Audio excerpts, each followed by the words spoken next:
Hi, so I figured I'd jump on here and do just a quick update because the last time I posted a video, it was really just about recovering emotionally and mentally and how it's extremely hard or was extremely hard for me slash is extremely hard. I don't like to ever say was because although I'll get to how things are right now for me.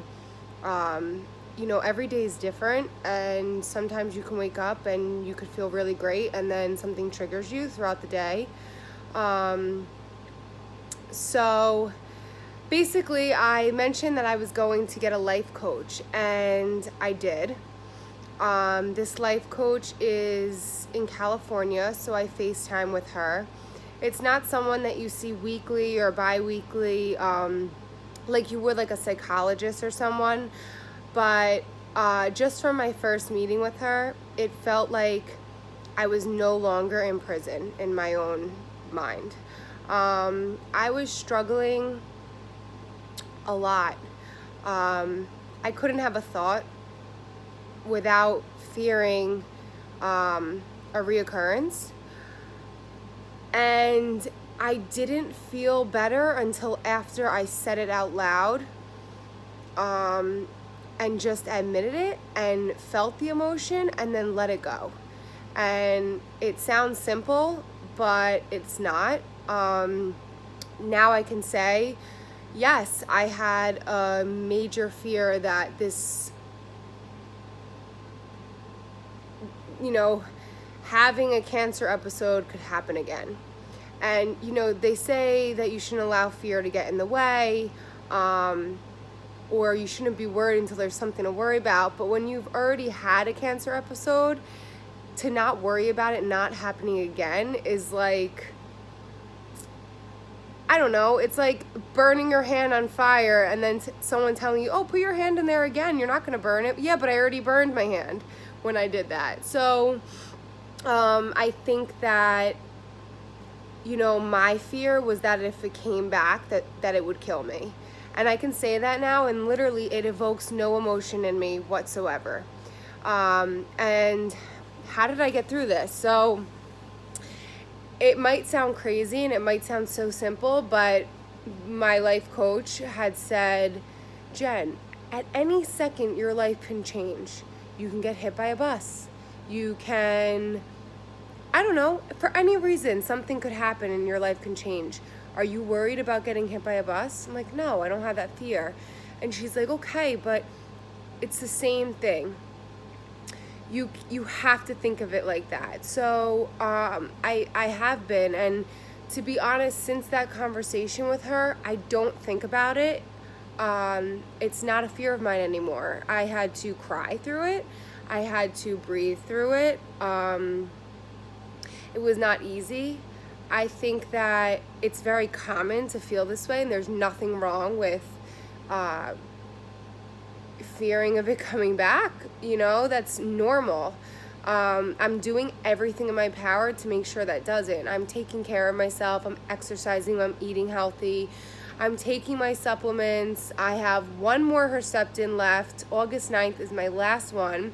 And I'll continue with my holistic treatments. But at the end of the day, I was always a healthy person. And I still had a cancer episode. Another thing she taught me is not to take ownership of it.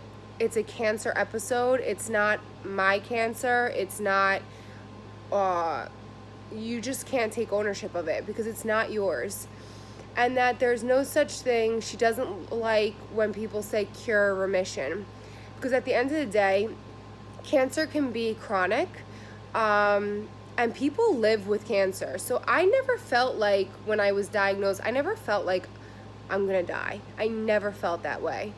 My fear after treatment in the last 3 or 4 months was that a reoccurrence would kill me, not this initial diagnosis. And like I said, I think that's very normal. But I'm feeling really good. I'm feeling very strong. The fact that I could speak to someone, and she herself had 6 cancer episodes. So she knows, she understands. So you're not talking to a family member or friend who has no idea what you're going through. It's just really nice to be able to speak to somebody who's, one, a professional, and two, that's been through it and understands where you're coming from in every aspect. I think that, it's really great to also connect with people who have also been through this, especially our age, younger people. There could be some people who are older than me that watch my videos.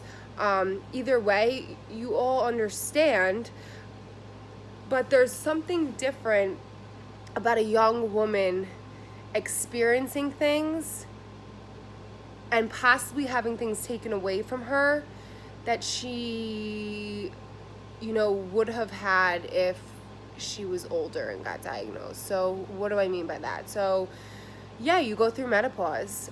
Treatment puts you in menopause, and sometimes you don't come out. I was blessed enough, I came out, and it was maybe 3 months after treatment that I got my menstrual cycle back, and I don't think I ever would have been so happy. I don't even complain about it anymore because I was just so happy to get it back. And some women are just not able to have children anymore, depending on what treatment you go through, how your body reacts. You just never know. And then just like, some women, young women, aren't with someone. They're dating, or they choose a mastectomy or a bilateral mastectomy, and now they have to just get used to this new body. And I'm not taking anything away from women that are diagnosed when they're older, because it's still just as hard. But there's something about being a young woman and finding a community that you can share these specific challenges and hurdles to get over while going through treatment. So I think that my biggest advice now for people, and I have been told, I get reached out to a lot, and there are people who want to connect if they're just first diagnosed, because you're scared and you have no idea what the fuck to do. Plain and simple, and just asking like what I've been through. And you know what, if I could just give them a little inkling or a little advice, my new advice is talk to someone while you're going through it, because I really handled it so well until after treatment. And I think that maybe it would have been very helpful if I did, but now I know. I got help, and I will continue. If I feel like I need to reach out to, this life coach again, I will 100%. It's not covered by insurance, so it is expensive, but to be free from my mind and not feel like I'm in prison, it feels amazing, and it's possible. I didn't think that it was possible to go a half hour to an hour without thinking about cancer. And now they're like, right now I'm thinking, I didn't even think of that. I had about cancer all day today until I'm on here talking about my video. Like I haven't even thought about it. So there are days where like I don't think about it. Maybe, one time it'll pop in my head, something will pop up. But it's so crazy how you can go from being completely removed from everything else and only focused on one thing. And it's extremely unhealthy. It's not good for you. It takes you away from the happy moments, the good moments, from the people who love you and that you love. It's so incredible that you can train your brain to not let yourself go there. And when you are going there, how you can just turn it off by just changing your thought. And I know it sounds easy, and it's not. It takes time and it takes practice. And I've had to do this in my life when I was younger for other situations when I had anxiety.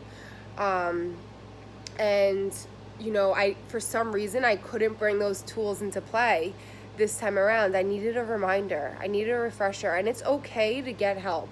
I feel like a lot of people feel like it's not,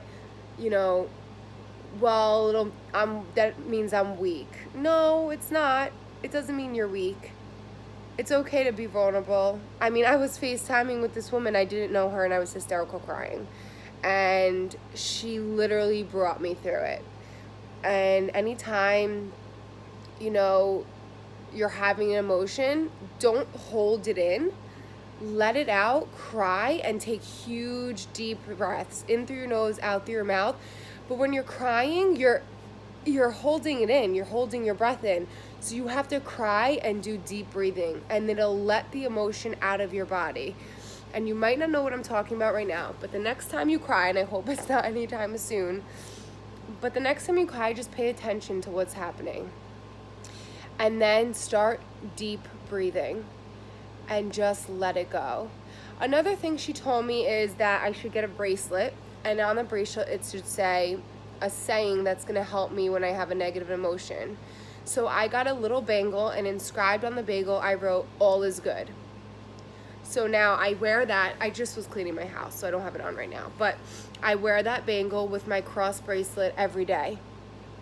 And every day I'm always touching my bracelets. I'm a fidgeter, so I'm always touching my bracelets, and I read it. All is good, all is good.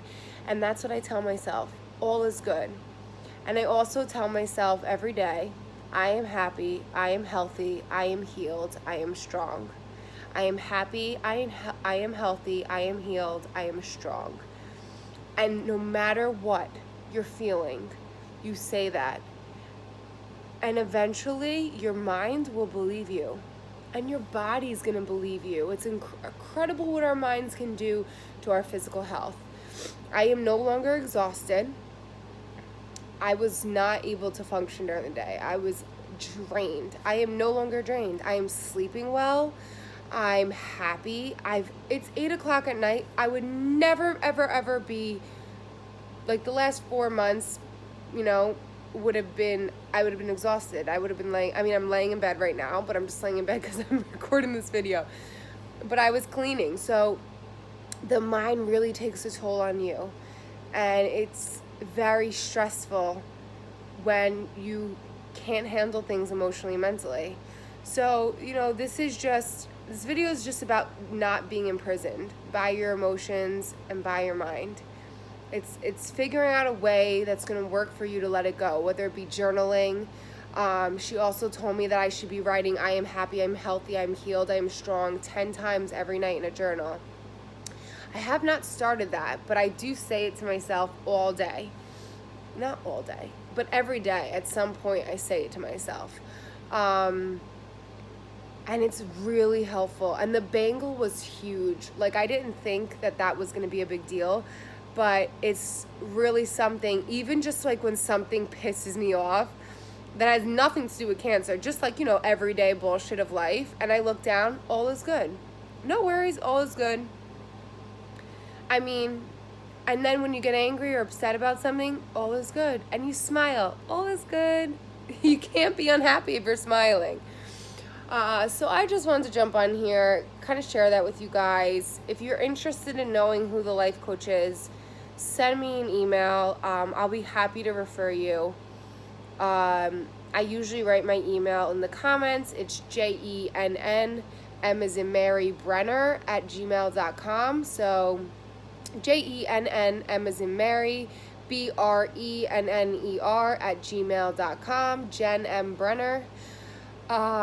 So reach out to me. I'd be happy. Like I said, it is a little pricey, but for me it was worth it. Anything to get my life back is worth it. So it's not something you have to do every week. You could even have success like I did one time, and then I met with her again, and it was just like more of a little more clarity. So, I hope this is helpful. I would love to hear things that you do to help yourself mentally. I think exercise is another huge thing. I have a trainer and I box with him, and when I'm in a bad mood and we're boxing, I feel like I'm releasing everything. Even things that don't have to do with cancer. Like, we have lives. We have people in our lives that piss us off. We have strangers that piss us off. And I don't want to hold on to that because it's just not good for you. So I would love to hear some things that you do that help you. Maybe I can include them in my little routine here. I hope you're all feeling well, and if you have any questions, like I always say, just reach out. Thanks so much. Bye.